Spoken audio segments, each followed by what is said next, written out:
Before the track goes green, for the first time in anger here in Beijing, we're going to see A1GP cars performing. So, the line is made at the end of the pit lane. The green flag is waved and free practice gets underway on the streets of Beijing. Team Canada, South Africa and the Netherlands, the first cars out on circuit to get a real look at this slightly revised 2.2 kilometre track. A track where we're going to see a lot of dust being kicked up in the first few laps as they try and clean their way, and South Africa taking it nice and steady. Of course, some teams have still got work to do, such as bedding in new brake pads, new discs, that kind of work. They haven't had an opportunity to do so far. No, and Adrian Zaug allowed cars to go past him. Nico Hülkenberg in Germany and Oliver Jarvis coming past, as we see in New Zealand. So a very slow out lap for South Africa, just deciding whether they've got brand new discs and pads, as many of the teams will have had. They haven't had the opportunity to get those pieces of equipment bedded in. Here we go through turns 6, 7 and 8, and we wonder how long it'll be before drivers try to shortcut that to try and maximise the speed into and out of it. Now here we come into the hairpin bend.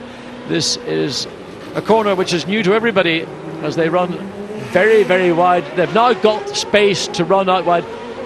When they get up to racing speed, because the car will have more attitude change into the corner, I think they'll be able to make that turn look a lot better. But there you can see how bumpy it is as James Hinchcliffe runs on a more traditional line for this turn than we would have expected. So he got out very wide. It's very dirty out in that part of the racetrack. It's also very bumpy. And I would imagine that most drivers, as they get more experience of that final turns 10 and 11, will come into it a little earlier than we would expect if that corner was on a traditional racetrack. So we'll keep an eye on some of these cars. Team Singapore there, Christian Murchison, we spoke to him a little while ago. Team USA in the foreground of the picture. Team Canada already trying to go past. Yep, down the inside there. That's through turn 4. A corner that opens up quite nicely onto the straight here. And then down towards turn 5, 6. That's the middle part of the chicane. Turn 7, bit of a sideways slide out of the corner for James Hinchcliffe. And then he heads down towards the hairpin. It's quite narrow on the approach here, but then a big wide exit. But strangely, nobody's using the full width of the racetrack that is available to them on their own right. I mean, I know that drivers have maybe got an idea that it's dirty in that part of the racetrack. They don't want to go there, but it will certainly clean up if they get more drivers using the maximum width of the track to give them a better cut as they go through turn 8, the hairpin bend. Hinchcliffe. Oh, and James Hinchcliffe will certainly the first car out, pushing very hard already. His lap 1 minute 9.3 seconds. So easy to think you've got more grip than you actually have. Remember, track temperatures are low. Tyre temperatures will have been in jackets and tyre warmers, but they will drop away very quickly until you can get the grip in the tyre to give you the ability to push that little bit harder. And into turn 1, a very quick approach, and you sort of come out of the final turn 11, and there you are, instantly hard on the brakes. And if you make one little mistake, that'll see you miss the corner. Bobbles over the curbs there at the chicane. Hinchcliffe has raced on quite a few street tracks in Formula Atlantic in the United States, so he knows what it's like to get out on a dusty, dirty track surface and get these initial laps underway to try and clean up the surface. Really uses a lot of lock, of course, full lock they're on as they try and get around that first gear hairpin and then accelerating back up. The pit lane entrance is right on the exit of that hairpin, so they can take a choice if they like of coming into the pits as they come round the corner. And now here's the corner you were talking about. It's turn 11, the long left-hander, heading down now towards turn 1, and immediately much quicker on that next flying lap as the track begins to clean up. There's John Village keeping an eye on his charge, James Hinchcliffe, and seeing what they can learn. And really it's a big battle for both engineers and drivers here this weekend to learn as much as possible in the minimum number of laps, make quick changes on the cars. You know, lots of people always suggest that you don't need 2 days of testing and practicing. Just turn up, give the drivers 1 hour to go out and learn the circuit, sort the car out. If you've got 3 days or 1 hour, inevitably the outcome is always the same. It'll be the quick drivers, the better prepared teams that will end up at the top. And that's the situation I suspect we're going to see here. The guys that are quick as it is now, Italy, Enrico Toccacello, a lot of experience from the Italian driver in that Team Italy entry, 1 minute 5.8, as we see there in the top of the screen. And looking at Pakistan, and is he going into the pits? No, he's not. He's going to stay out on track. It's quite hard to tell, isn't it? It's difficult indeed. In fact, some people might opt to it's exactly the same line. Runs wide as he goes through turn 9. So Nur Ali finding things just a little bit tricky. And of course, if you're not able to generate tyre grip and get tyre temperature, you're always going to be struggling for a low grip situation. Car feels unnatural. You put the power on, the back end wants to skip away. Pakistan 1 minute 17.5 against Italy's 1:05.8, so significant amount of time differential between the fastest, 11.6 seconds in fact. And France, they've only done 2 laps. They are in fact the slowest car, but Switzerland and France are on flying laps as we go to Nico Hulkenberg. Yeah, Netherlands just gone quickest. I mean, really these times don't mean a lot because the track's still cleaning up, but we'll try and keep an eye on who's quickest at any one time. Quite fun watching out of our window there. Over the bumps, the car really is moving around quite a lot through this turn 11. I saw Enger just a moment ago quite sideways through here. It'll probably clean up a lot and they may get a great deal more grip through there, but something to watch is turn 11. You're watching Team Germany now. Yes, this is the trouble. Then coming into turn 8, there is a statutory standing yellow flag. Already 9/10 of a second up. Nico Hulkenberg did look very, very quick prior to coming into the turn 8. So let's watch, see whether the young German driver who won the feature race in the Netherlands and very, very strong. Again, massive back end snap as he hit that bump. He stays. Canada's now 1 minute 4. So literally almost by the car, by the lap, the times are tumbling, and I would anticipate that a lap, a sub 1 minute lap, can only be about 10-15 minutes away. Again, just watching them come past us. Team Switzerland there, Neil Yarny, back end of the car, moving around quite a lot over the bumps through turn 11. It's going to be one to watch, there's no doubt. It's going to be quite entertaining. Team USA, we're keeping an eye on now, but he's just passed by Nico Hulkenberg of Team Germany. And A1 Team Germany, of course, the points leaders currently in this, as we come into this third event of A1GP's second season. And all the way down the straight and into the chicane. Just keep an eye on how much curb they're using. Italy there, one of the front runners, fastest currently, using quite a lot of curb, and the car looking pretty good over the curbs. Well, looking at down, there's a whole line of cars, but it's being headed by Germany, Nico Hulkenberg. And he seems to have the confidence that he's not afraid to see the car move around underneath him. And that's what you're going to get on a track as it is in this condition, at the limited amount of running that there has been. It is, to call it green is an understatement. It is like any street track. It takes quite a long time to lay down the rubber to give you the grip. And once you've got the grip, then the confidence comes, and then the lap times will continue to tumble. Netherlands quickest now in a 1 minute 03.42. As we look at USA being pulled back into their pits, and Brazil's second quickest. Good run from Brazil. Yeah. First time in for Rafael Matos. So all that street racing success has given him a second quickest currently, just 0.3 of a second behind Netherlands. If you looked at the tyres there that we were looking at on the car that had just come into the pits, you could almost see the amount of dirt still on the tyres. Most of them are using their rookie, I think they're all out on their rookie driver tyres. They weren't used in the rookie session yesterday, so they're all using them today, and it'll mean they'll have a set of new tyres for each of the 4 segments of qualifying. Now, Thomas Enger, Czech Republic, a lot of experience, a very, very accomplished race driver, be it in single-seaters, be it in Indy cars, GTs, sports cars.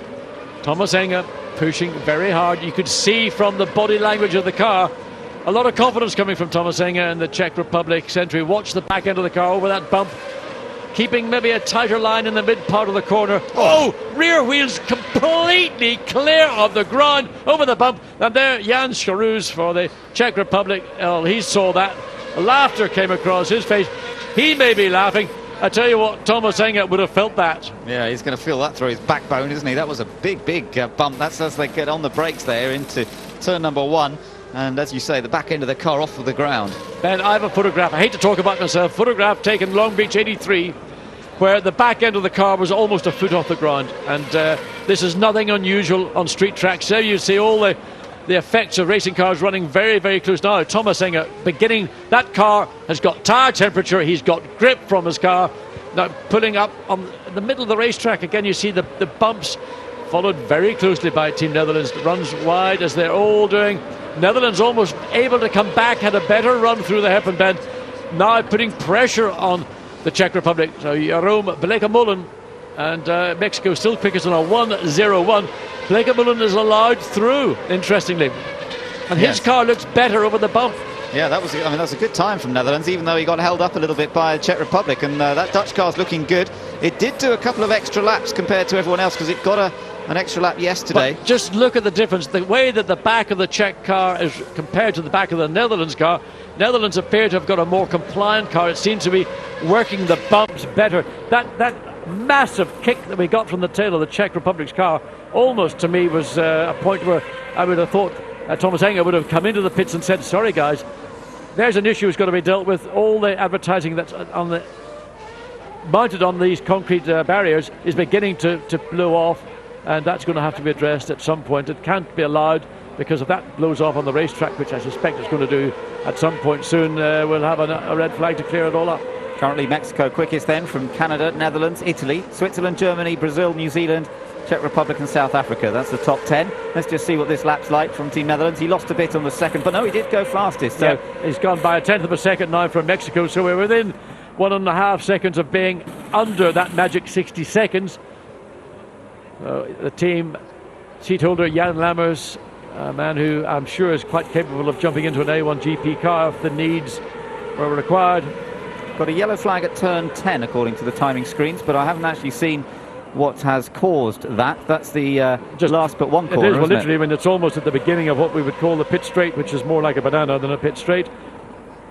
Nevertheless, Canada's just gone third quickest, as we see Team GBR and China looking down to see GBR currently 14th, China currently 11th, and Ireland just coming into view with Michael Devaney.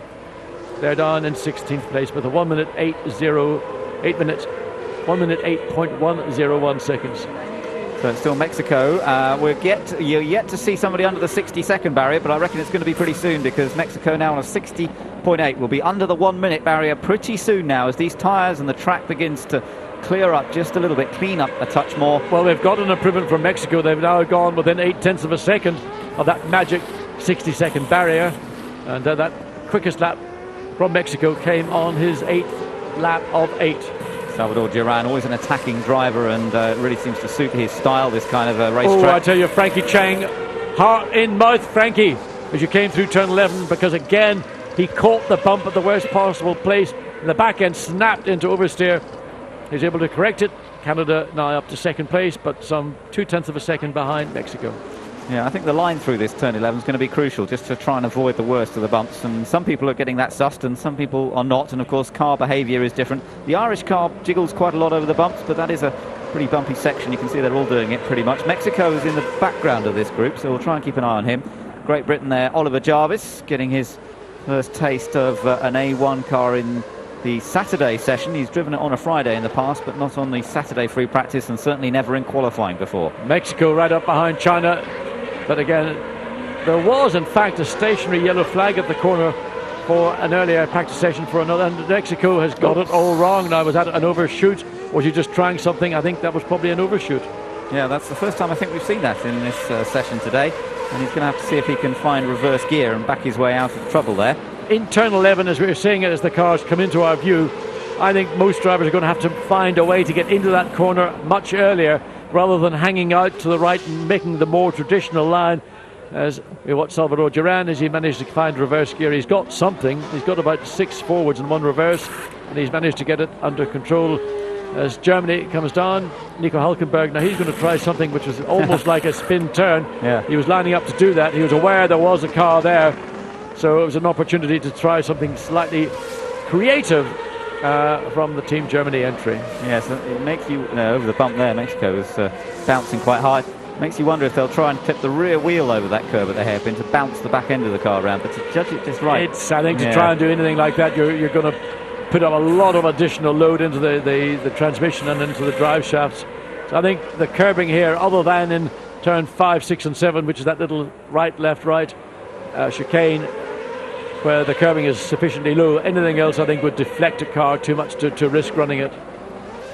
So, but he looks good. Duran has got a good car. He's got confidence. There's almost the entire car over turn 6, the middle part of that is running, followed by Hülkenberg. Team Germany third. Salvador Duran up at the hairpin bend where he made that little error, gets round. Again, as the track gets rubber and the grip picks up, the characteristic of the front of the car just wanting to be pushed by the rear wheels will start to disappear. Again, looks reasonably, it looks actually quite good, I would say, Mexico's car. But again, those bumps under braking into turn one, those are rough bumps. He's not backing off though. It's good to watch Salvador Duran. He attacks. He's quicker again, a 60.5, and they are keeping an eye on it. Piers Maserati in the background there, team manager, the British team manager for Team Mexico's effort, and Salvador Duran is thoroughly enjoying himself out there. Some drivers get intimidated by street tracks, but other drivers just relish it, and he looks like one of those that relishes it. He's got the rhythm of the racetrack, and clearly that's what you have to do. But he's also got a car, and he's attacking. He's found a balance in the car, but primarily he's got sufficient grip to enable him to do what we saw him, for example, do going through the chicane just a moment ago. Now closing down on the back of New Zealand and China letting him through, but now in a difficult situation because he's not going to find it easy to get around, as that was what happens when you try to pass a car down the inside into the hairpin bend. New Zealand get it all wrong, and then entry Matt Halliday missed the apex as it goes past start finish line. Mexico goes past, but very wide. Again, that massive kick at the rear of the car.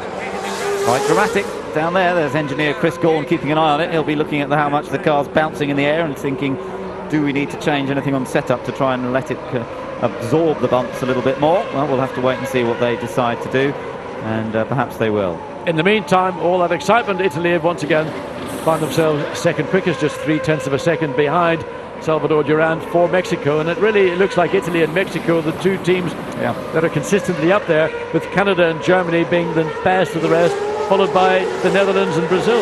Where's Team France at the moment? Have we seen much? They're down in 20th place. They've done 3 or 4 laps, and I have to say I suspect Nicolas Lapierre is a bit of a reality check.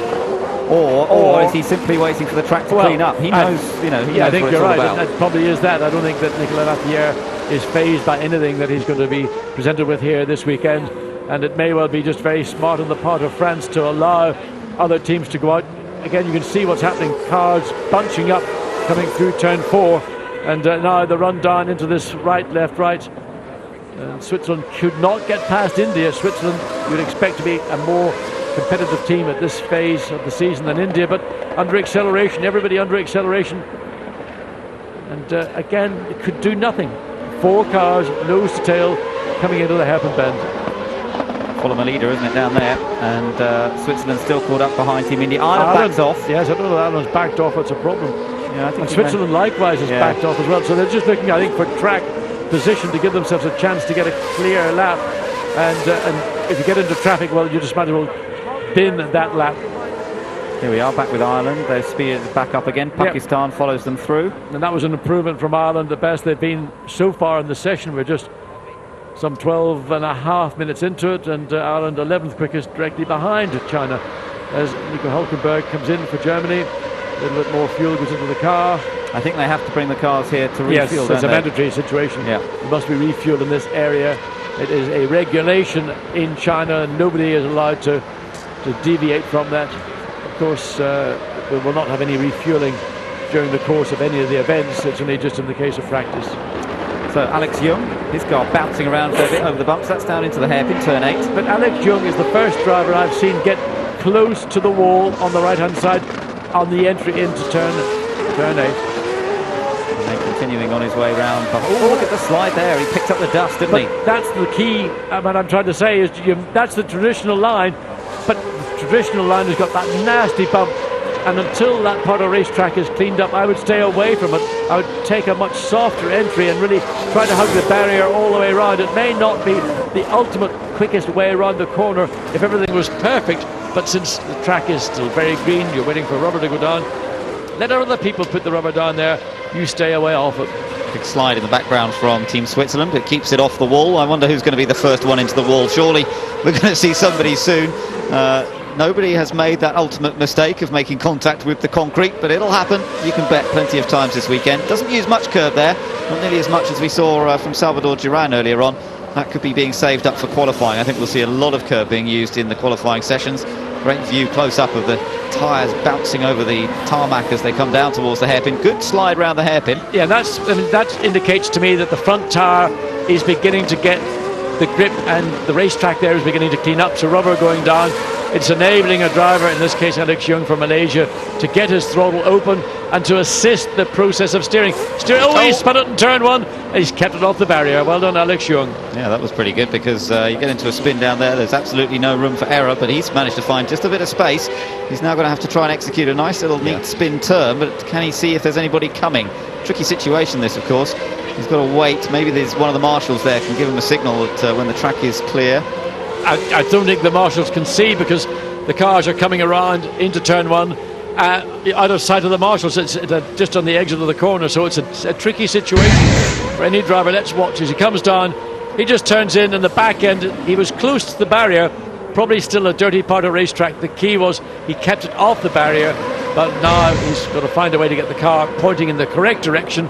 And well, this is what you get in a street race. You've got to find a way to get that car now pointing correctly without having any decisions to bring the session to a temporary halt. I think he may have got it moving, I'm not sure. We'll take another look at that in a moment. The team waiting to see as well for themselves whether he's actually got the car out of the way there. And we'll find out in a moment or two. Mexico, Italy, Canada, the order. Germany, Brazil, South Africa, the Netherlands, Czech Republic, Switzerland.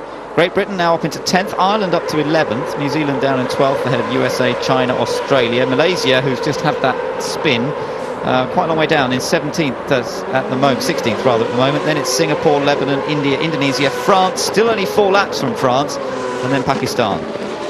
Well, Singapore coming through as Brazil on a much quicker lap, and Singapore pulls over and lets Brazil get through, and this, of course, Rafael Matos. Oh, Singapore had trouble down the escape road there, John. Oh yeah, into turn 1, and that's the first car that we've seen go down the escape road. He was very quick-minded. He realised he was in trouble, waved yellow flags. We don't have a view from our cameras as to where he is. There isn't a huge amount of runoff area down there, but clearly he went straight down and hoped that by doing so would avoid any damage to the Singapore entry. Yeah, he did bail out pretty effectively there. The driver's got to make that choice fast. In a split second, he's got to decide, do I try and make the corner when I'm a little bit out of control, or do I go down the escape road? That looked like a pretty wise choice from Christian Murchison, although we haven't, as you say, seen where he ended up exactly. And I think we'll give him a very high score, maybe a 9.5 out of 10 for that flag marshalling. Good action, nice rhythm, and now changing hands to prove he can do it with both hands. Yeah, well, the driver's getting used to a bit of yellow flag action down here. I think he's been the busiest marshal so far. We saw the incident for Malaysia on this part of circuit. Now we've seen the incident for Singapore as well, and hopefully no damage. Well, I think I doubt there's any damage, but the difficulty is, of course, there isn't a lot of room to do a 3-point turn, or probably in the case of any race car, probably but a 23-point turn, because steering lock is an issue on all racing cars. They're not designed to turn like a London black cab would turn. They turn on a much more restricted lock. But a good run here from Rafael Matos. Again, confirming what Emerson Fittipaldi was saying, he looks comfortable on a street track. Here we see, well, that's Singapore running wide. He got dirt on those rear tyres. He now comes down, watch the back end suddenly snap away. There it starts to go, but he managed to get the car straightened up. But can he get his car turned around, or is he going to have to leave it there for the remaining part of this session? I think it might stay there for the rest of the session. It may do, and that's just under an hour, and if they lose that much track time, that's going to cost them very, very dearly indeed. Dick Bennett's there looking after the engineering side of things for Team Singapore. But as you say, this young lad, Rafael Matos, doing an impressive job for Brazil. He's 5th quickest at the moment, and that last lap, not an improvement, but still pretty consistent.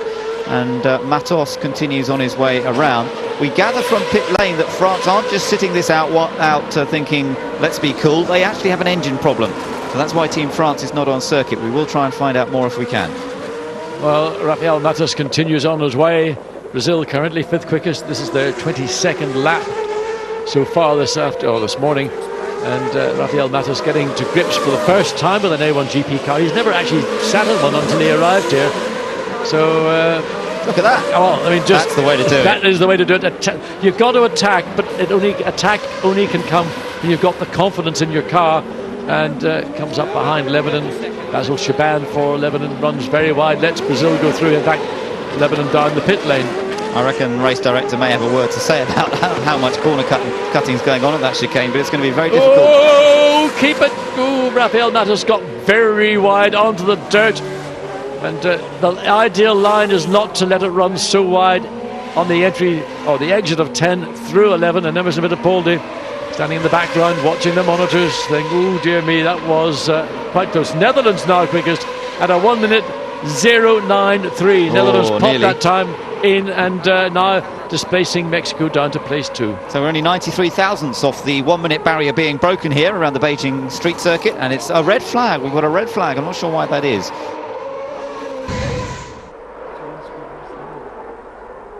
Well, you've been watching a replay of